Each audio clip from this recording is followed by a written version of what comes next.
Na nossa sequência de estudo, nós temos uma quase eterna polêmica, porque eu creio que isso ainda vai ser muito bem definido, ainda na nossa página 31, chamada de As Duas Testemunhas. E muita gente, como nós acabamos de comentar, esquece que o número na Bíblia, ele muito mais é profético, é simbólico do que literal.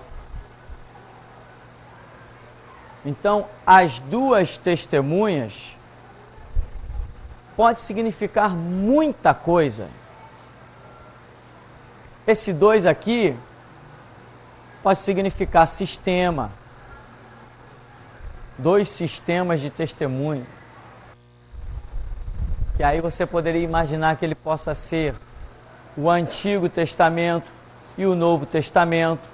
Seria dois sistemas de testemunho.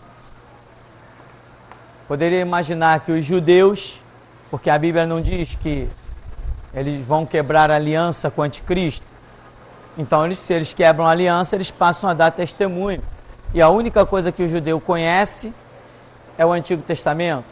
Mas nós vemos que uma igreja vai pregar na meia-noite dos tempos, quando o anticristo também ainda estiver reinando. Então, o que nós temos como testemunho de Deus sobre a terra? É o Antigo e o Novo Testamento. Então, nós temos aqui dois sistemas, né? O Antigo Testamento não é testemunho para nós, igreja. Não, para nós não. Mas para os judeus, ainda é.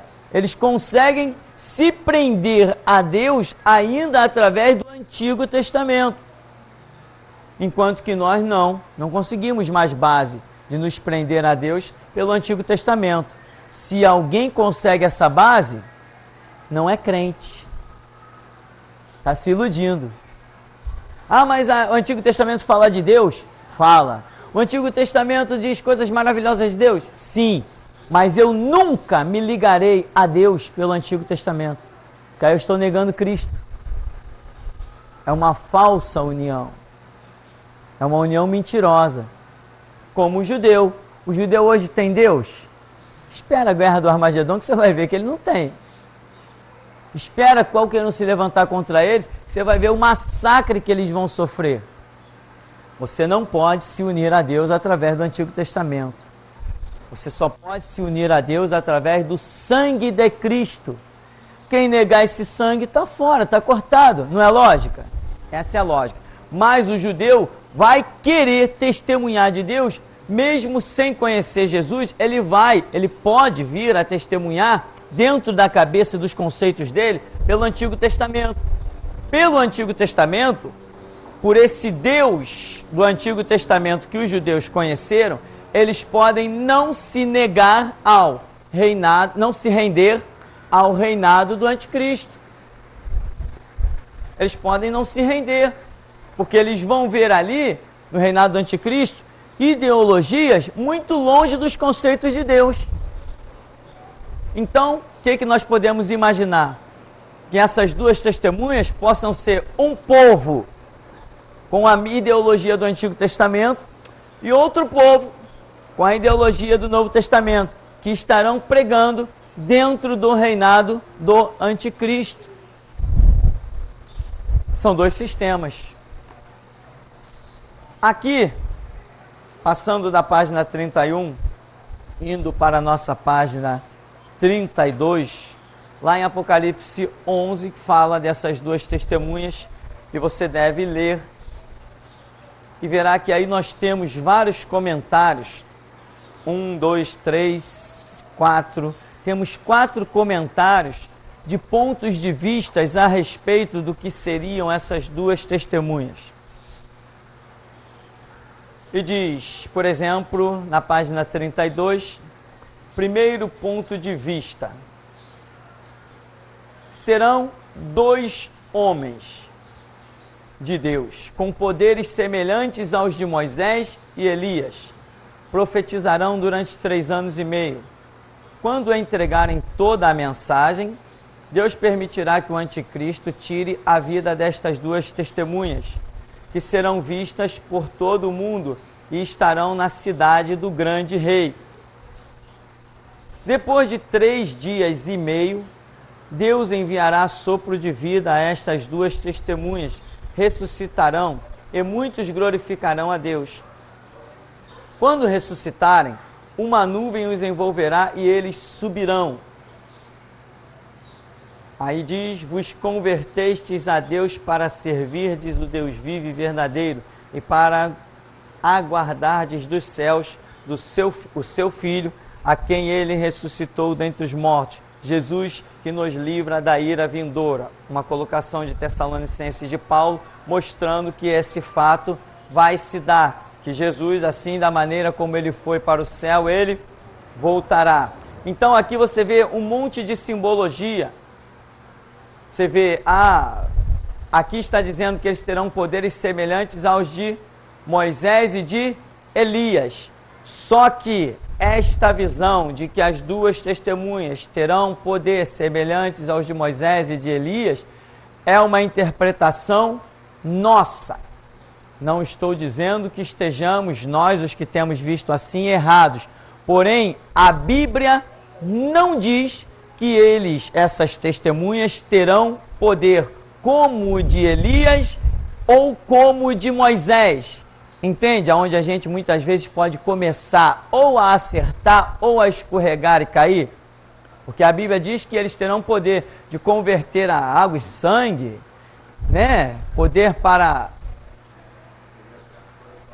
ferir a terra com toda sorte de pragas, coisas que foram feitas por quem? Por Moisés. Mas aqui está dando este referencial e não dizendo que eles serão semelhantes a Moisés. Está mostrando que existe uma operação semelhantes às operações que Deus realizou através de Moisés. Mas o nome Moisés e Elias não entra. Ele não é mencionado. Então está existindo aí uma interpretação nossa. E essa interpretação pode estar certa, como pode estar errada. A vida toda, desde que eu me converti, eu ouço dizer que Moisés e Elias voltariam para ser testemunhas nesse período aqui. Isso aí, para mim, está fora de cogitação. Não vai ter nenhum Moisés, nem nenhum Elias voltando de lugar nenhum. E muito menos que essas duas testemunhas sejam 2 homens. Isso também, para mim, é descartado. Totalmente descartado. Outra referência que faz, profetizarão durante 3 anos e meio. Essa expressão 3 anos e meio, ela é muito marcante dentro desse contexto bíblico de escatologia, a doutrina das últimas coisas. Essa história de 3 anos e meio é muito marcante. E depois vai repetir que depois de 3 dias e meio, Deus enviará o sopro de vida e estas duas testemunhas ressuscitarão e muitos glorificarão a Deus. Diz também aqui que serão vistas por todo o mundo e estarão na cidade do grande rei, Jerusalém. As duas testemunhas estariam no cenário de Jerusalém. Então é mais simbologia. E diz que mais... Bom, depois ressuscitarão, muitos glorificarão a Deus. Quando ressuscitarem, uma nuvem as envolverá e eles subirão. Quer dizer, vai haver uma ressurreição. Vão subir envoltos numa nuvem, já a semelhança de quem? De Cristo. Que Cristo é dito que uma nuvem veio e o encobriu quando ele foi assunto aos céus.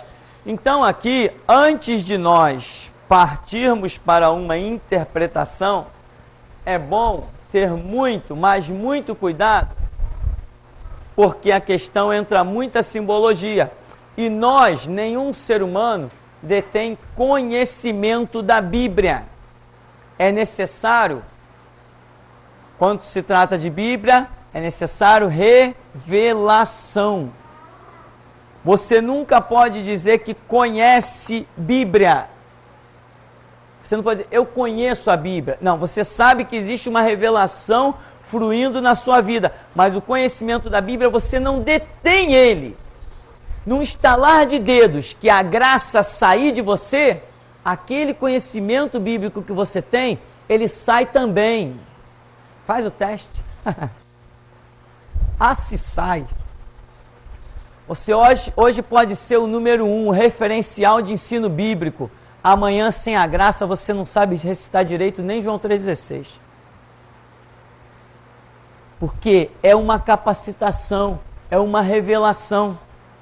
Às vezes eu prego coisas aqui na igreja em que as pessoas dizem assim, pastor, aquela revelação foi tremenda, né? Que o pastor falou daquilo outro. Eu digo assim, o quê?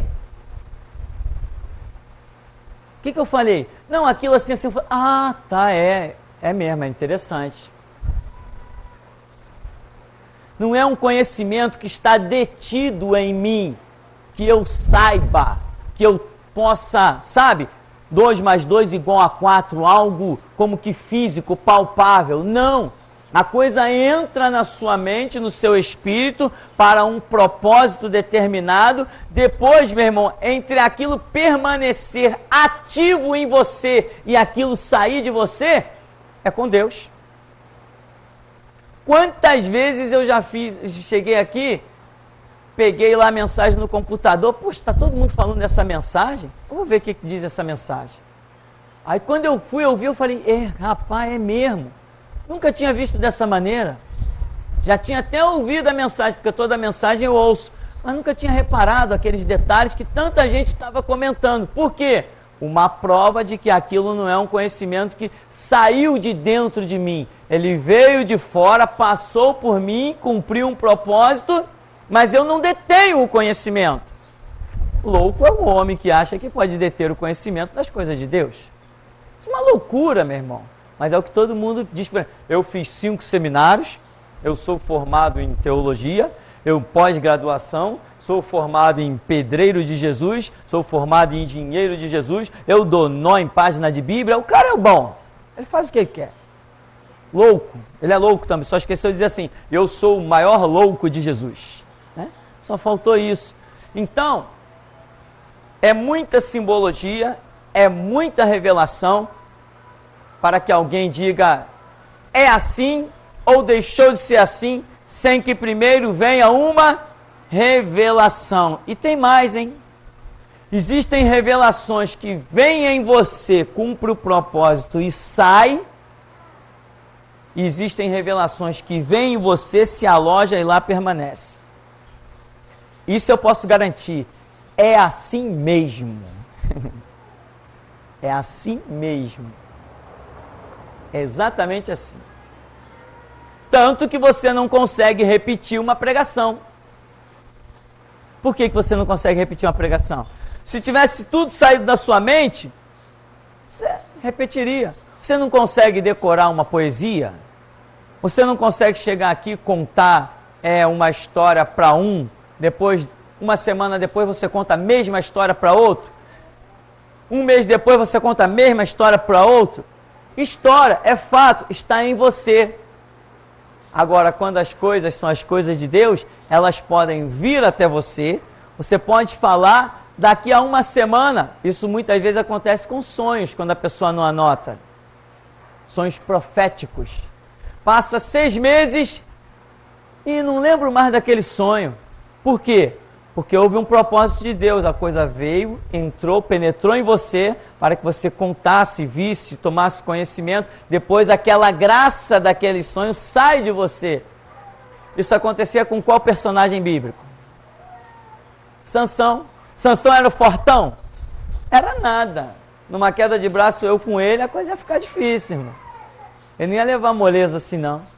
Agora, diz a Bíblia que vinha o Espírito Santo sobre ele, cumpria um propósito e depois o Espírito Santo saía.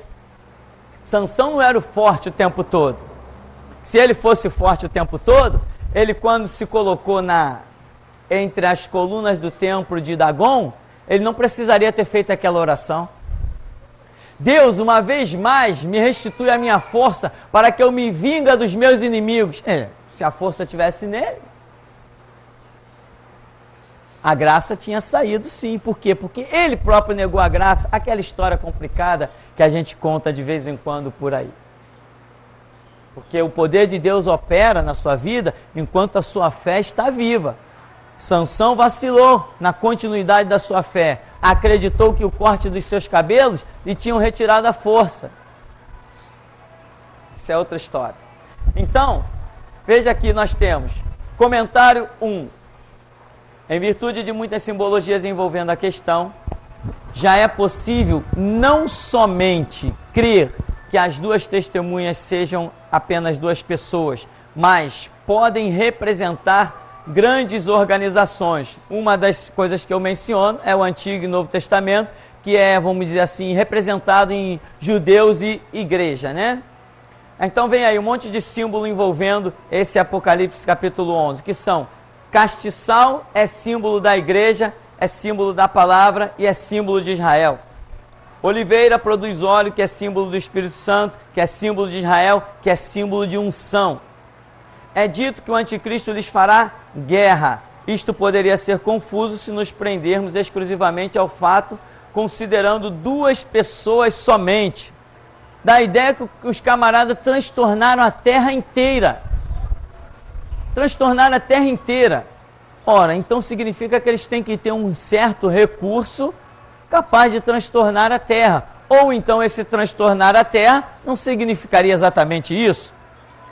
Pelo contrário, parece que significa isso. Então, você vê aí um monte de símbolo. Castiçal. Ah, castiçal é a igreja? Não, mas castiçal também é símbolo de Israel. Oliveira. Oliveira é símbolo do Espírito Santo, mas também é símbolo de Israel. Então, fica meio difícil, só pelo texto de Apocalipse, você chegar a algumas conclusões. Agora, existem diversos outros textos na Escritura que podem te dar um entendimento mais profundo. Agora, depende de cada um. O que nós estamos querendo aqui, na verdade, é que algumas ideias não permaneçam, para que elas não atrapalhem a própria busca da verdade. Então diz: não devemos esquecer que a parábola das 10 virgens, Mateus 25, revela que parte da igreja não será arrebatada. Outro detalhe é que é dito que seus corpos estarão na praça. Corpo é também símbolo da igreja. Enfim, não tomemos decisões precipitadas, pois a seu tempo tudo será revelado. O que acontece?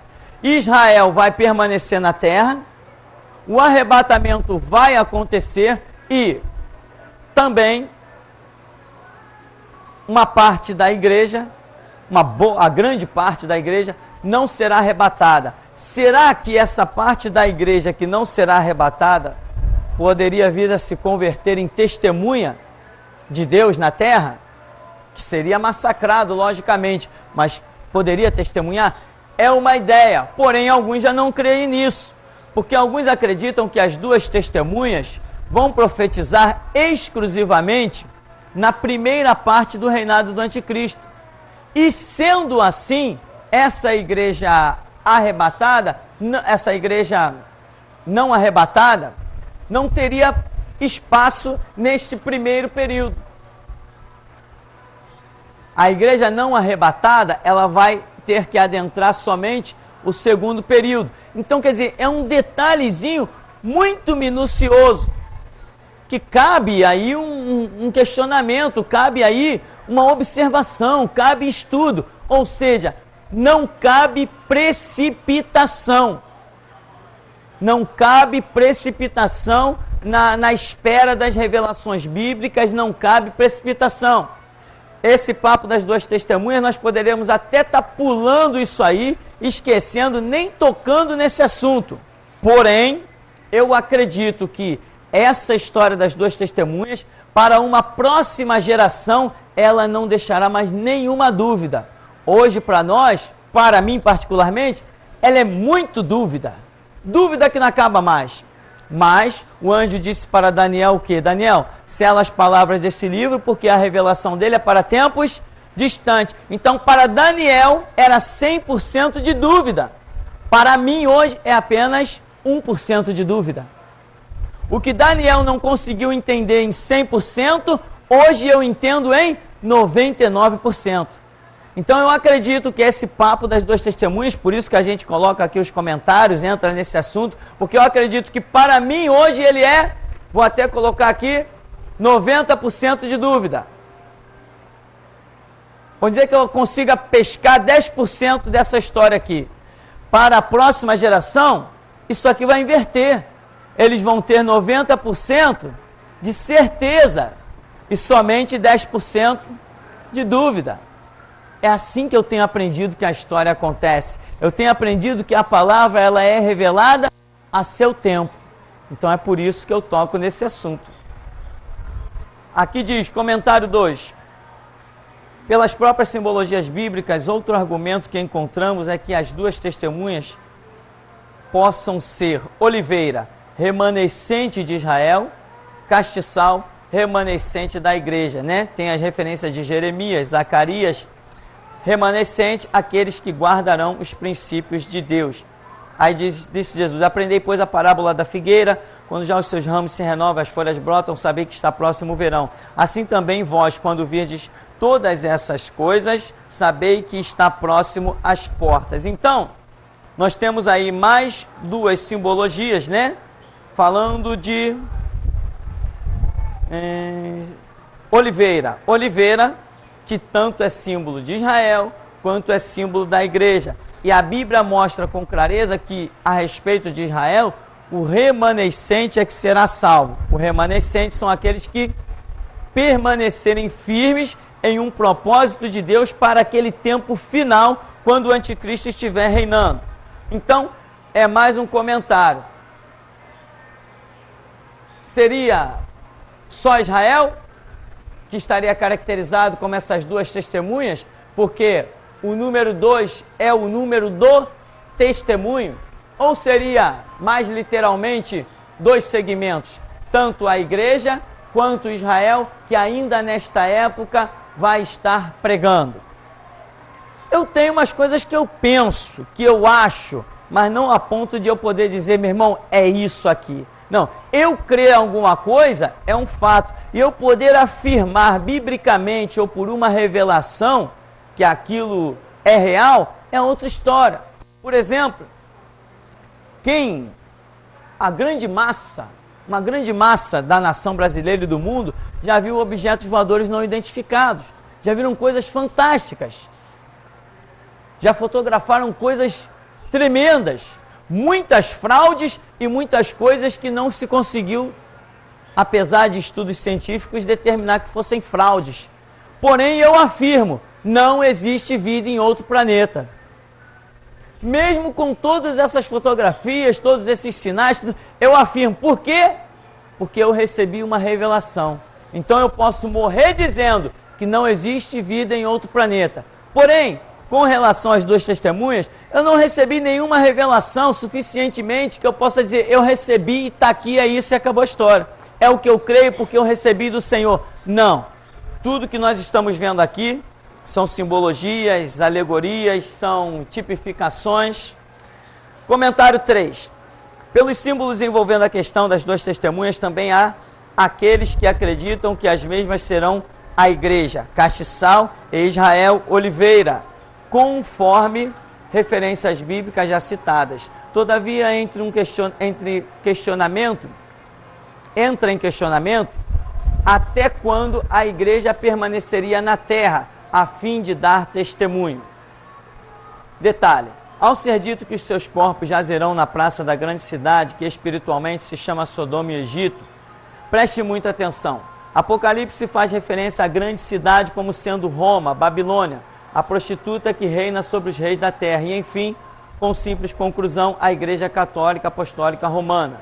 Bem, em virtude de a grande cidade reinar sobre toda a terra, é possível também desenvolver o pensamento de que os corpos mortos não estejam em um local específico, mas espalhados por toda a terra, mundo, pois também podemos entender de duas maneiras a expressão onde seu Senhor também foi crucificado, ou seja, especificamente Jesus foi crucificado fora de Jerusalém e em sentido genérico foi crucificado no mundo.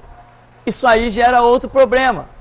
Porque diz, os seus corpos estarão na cidade onde o seu Senhor foi crucificado. Se você se aprofunda detalhadamente, você pode pensar, além de Jerusalém, você pode pensar outras coisas, porque Jesus Cristo não foi crucificado em Jerusalém. A Bíblia é muito específica em dizer que o transportaram para fora da cidade. Então, se ele sai de Jerusalém para ser crucificado fora dos muros da cidade, então ali já é considerado mundo e não Jerusalém. É um detalhe muito minucioso, mas que permite análise. Jesus Cristo foi crucificado em Jerusalém? Não. Biblicamente, não. Agora, quantos metros estavam da cidade? A poucos metros, mas aonde estavam não era considerado Jerusalém e ponto final. Jerusalém só ia até aqueles muros que eles passaram. Eles foram para fora. E diz que o seu Senhor foi crucificado na grande cidade. Então, meu irmão, é muito detalhe, né? Quem se interessar, eu acredito que vai conseguir conquistar muito mais conhecimento e entendimento. E eu creio que à medida que os anos passam, você terá a oportunidade de compreender isso cada vez mais profundo. Diz, comentário 4. Os dois ungidos, duas oliveiras, são Josué, representando a autoridade religiosa, e Zorobabel, representando a autoridade civil. Eles são arquétipos das duas testemunhas mencionadas em Apocalipse 11. O que acontece? Quando você vai ver lá em Apocalipse 11 as duas testemunhas, que elas são representadas por castiçais, por oliveiras, e quando você começa a buscar na Bíblia o significado dessas simbologias, você vai parar lá em Zacarias e outros profetas, e um dos profetas, por exemplo, Zacarias, chama Josué e Zorobabel de oliveiras, de castiçais. E nós vemos que Zorobabel representou um sistema político de Israel e Josué representou um sistema sacerdotal de Israel. Então, essas duas testemunhas, será que elas poderiam ser um sistema político e sacerdotal que viesse a existir nesse cenário aqui, que viesse a combater o reinado do anticristo? É outra coisa mais complicada que dá margem para pensamento. O que eu estou querendo demonstrar? Que até então, simbolicamente, sem a revelação, nós estamos apenas dentro de um labirinto com relação a essas duas testemunhas. Então tem gente aí muito ousada, né? Teve um camarada aqui que pensava que era alguma coisa e justamente ele sentou aqui no seminário numa época dessa em que eu estava falando das duas testemunhas. Mas eu não disse que as duas testemunhas eram Elias e Moisés. Depois da aula, o cidadão já estava comentando com um monte de gente. Não, eu quis ficar calado para não falar, mas as duas testemunhas são Elias e Moisés? Pode ser qualquer um, menos Elias e Moisés. Justamente porque o cidadão se achava o sábio e o entendido. Justamente porque eu não vou afirmar de jeito nenhum. A coisa é muito profunda. Até aqui está muito complicada essa questão das duas testemunhas. Então diz aqui, olha. Lembrete, não esquecer que 2 é símbolo de uma operação na qual Deus está agindo e tem pressa em realizar. 2 sonhos de José, 2 sonhos de Faraó, os quais significam a mesma coisa. Portanto, as duas testemunhas podem não ser 2, mas sim uma única ação confirmada. Ou seja, mesmo que não queiram aceitá-la, não poderão negá-la. O 2, na verdade, pode significar 1. O 2 pode significar 1. José teve quantos sonhos? 2. Significava o quê? 1. Faraó teve quantos sonhos? 2. Significava o quê? 1. Então, se alguém quiser dizer que as duas testemunhas é Elias e Moisés, que diga, mas não me chame por testemunha. Estou fora, meu amigo. Então, nós temos que aprender a andar abaixo da Bíblia. Tem gente aí querendo se comparar à Bíblia ou estar acima da própria Bíblia, né? Saindo com ideias sem Deus dar nenhuma revelação, sem Deus dar nenhum toque, nenhum entendimento. Não. Igreja verdadeira é aquela que anda abaixo da Bíblia, abaixo da teologia. Como eu costumo dizer, anda numa mão com açúcar, na simplicidade. O que faz uma igreja forte é a simplicidade no Evangelho. Paulo diz assim: eu temo que alguém vos faça desviar da simplicidade que há em Cristo Jesus. Por quê? Ele diz assim, ó, muitos se perderam por causa das genealogias loucas. As pessoas começam a debater e pensamento começa a fluir, começa a ter um monte de ideia. Mas quando vai para a Bíblia, não tem base. Vou usar de novo o exemplo que eu disse aqui. Não existe vida em outro planeta. Ah, mas fotografaram um marciano. É mesmo, eu também quero ver ele. Cadê? É bonito, mas não tem vida em outro planeta. Porque eu sei a voz que eu ouvi. Amém? Mas está aqui o marciano, eu continuo negando. De onde veio esse marciano? De Marte mesmo? Tem certeza? Eu não sei. Pode me mostrar quantos extraterrestres quiserem. Eu morro dizendo que não há vida em outro planeta. Ponto final. Não interessa o que venha pela frente. Não há e acabou a história. Por quê? Recebi uma revelação. Mas se você for para a internet, você vai ver foto de extraterrestre. Eu te digo até cada foto impressionante. Quem já viu aí? Ninguém nunca pesquisou? Já?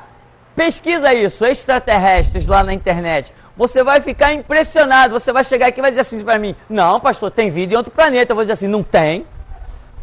Pode todos vocês virem dizer assim: não, pastor, eu vi. Problema seu que você viu. Eu também vi e não creio. Como? Não creio. Porque a revelação que veio a mim é poderosa. Mas de onde vieram aquelas coisas que estão lá? Não sei. Eu sei que de outro planeta não veio.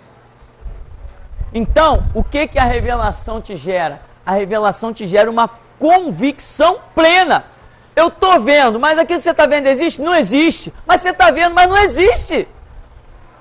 Como que você está negando que você vê? Eu estou negando porque eu recebi uma revelação. Como que você explica aquilo lá? Eu não sei explicar, mas eu não creio. E acabou a história. Isto é a revelação. É uma voz poderosa que fala de dentro para fora. Não importa o que está entrando de fora para dentro, pelos seus sentidos, ouvido, olhos, tato, não interessa o que você está sentindo, o cheiro. Não interessa, porque você tem uma voz muito poderosa chamada revelação. Então, quem são as duas testemunhas? Eu não sei. Desconfio?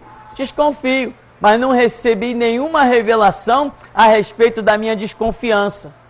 Então eu procuro jogar tudo nessa base, né? Certa vez nós estávamos num culto, numa igreja, e de repente começou um perfume no meio da congregação, num quintal onde nos reuníamos, começou um perfume, e todo mundo ali calado, louvando, mas sentindo aquele perfume. Aquele perfume foi tomando assim, todo mundo, perfume forte, diferente, uma coisa. De repente um profeta se levantou: sou eu mesmo.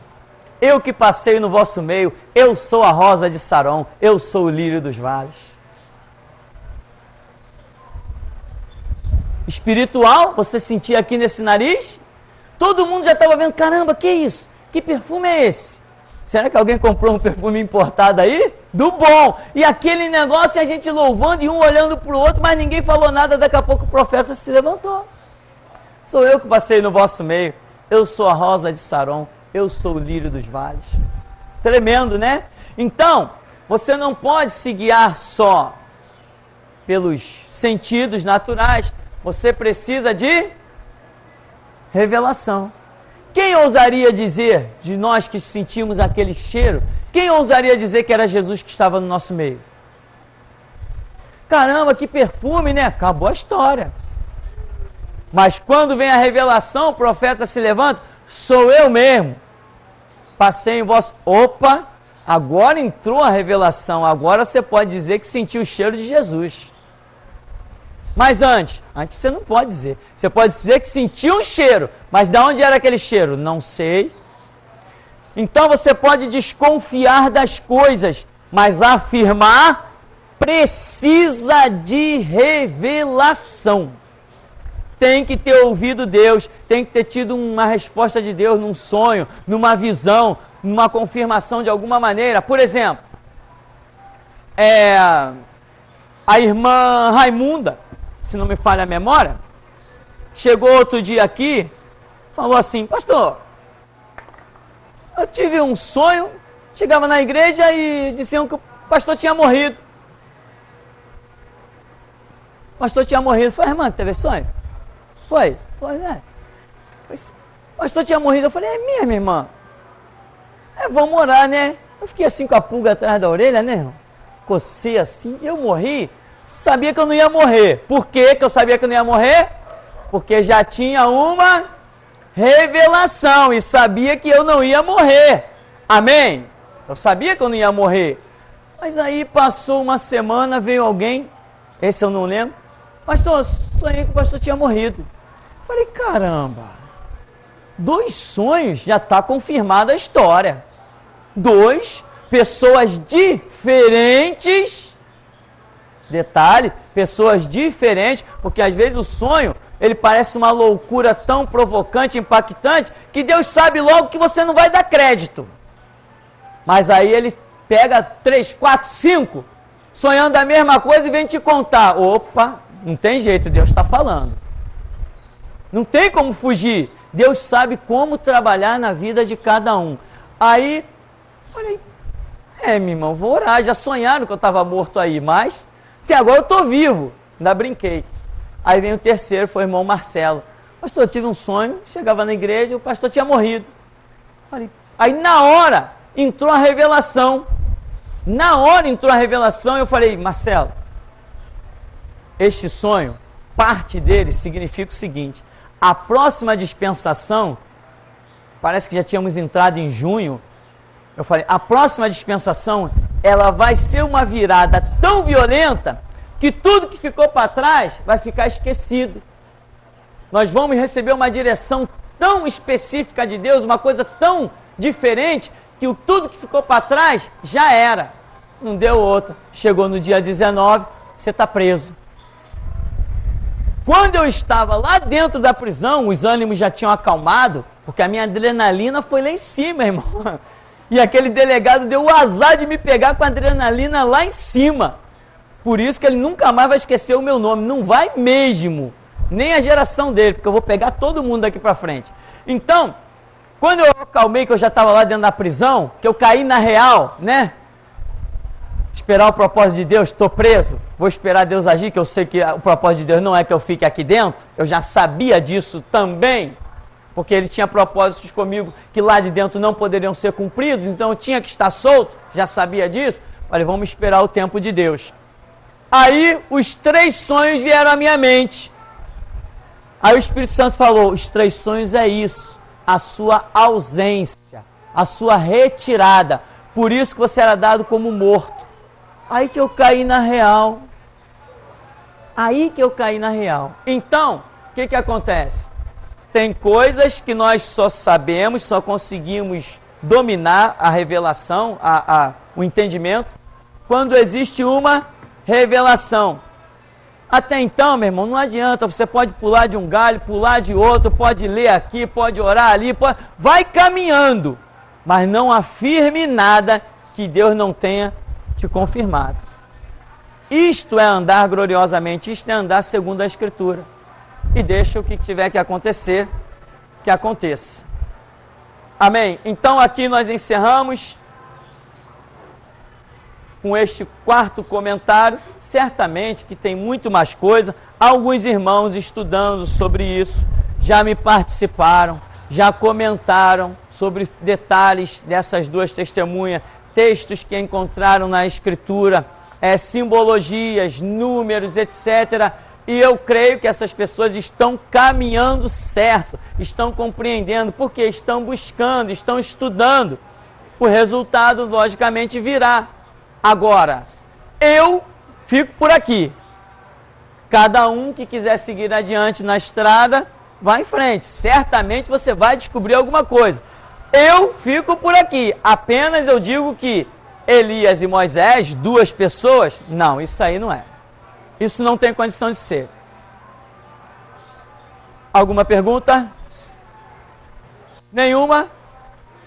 Então vamos ficar por aqui em nome de Jesus.